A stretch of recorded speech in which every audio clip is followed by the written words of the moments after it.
Почитувани, добар ден.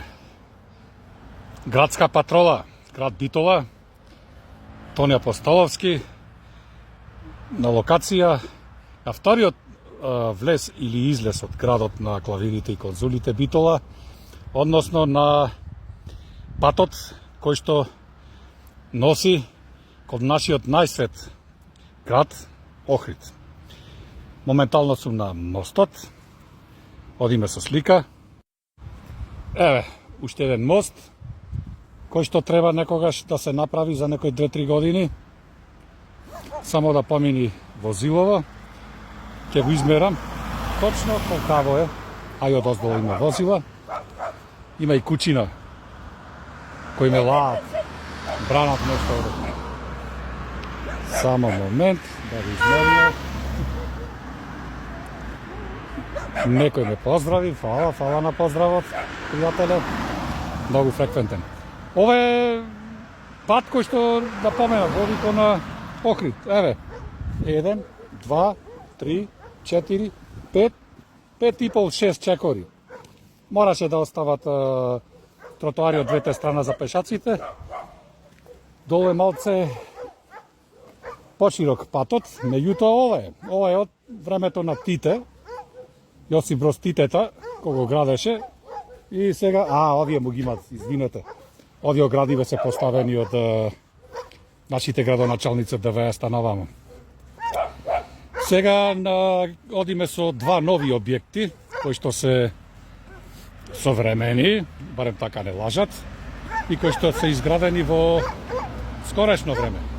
Лукойл, нема што да коментирам за Лукойл.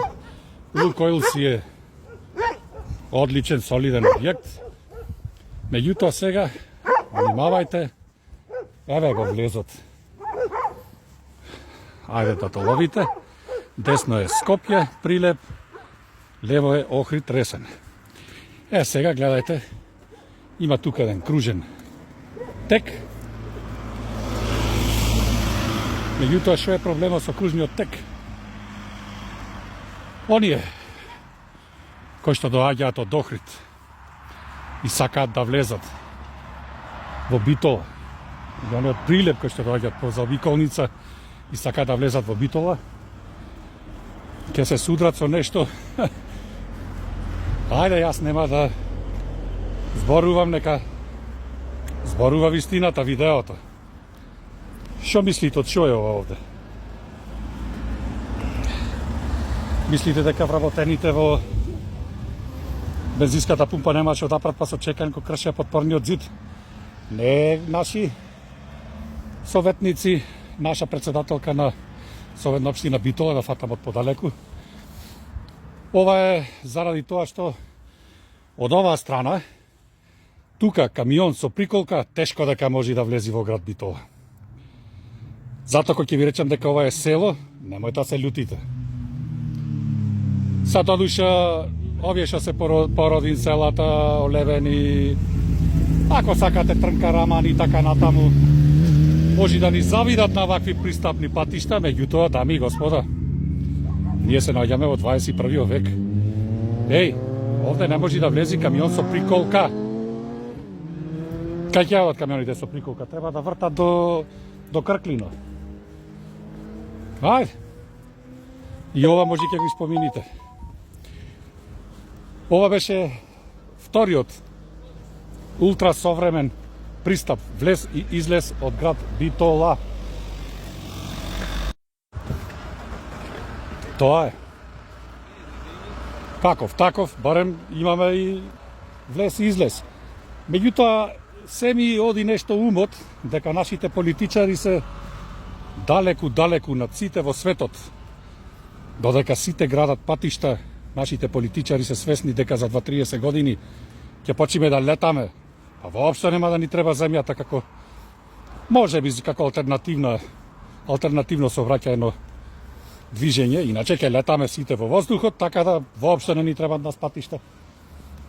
Конкретно за град Битола ќе зборам. Магистралните патишта и овај го правеа сега пред 15-20 години, што носи кон Охрид, меѓутоа кон Прилеп, да возите од Битола до Прилеп,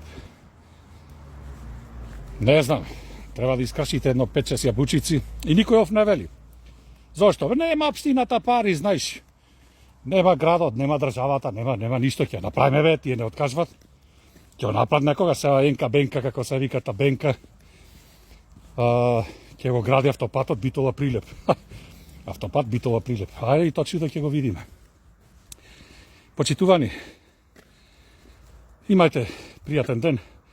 Се гледаме од третата влезна локација во град Битола. Таа кај петлјата кај Крклино. Нешто слична нова, ширината од прилика е толку 6 метри е, меѓутоа тоа е тоа, што да правиме. Мислете малце за вашето обкржување. Секој е добро.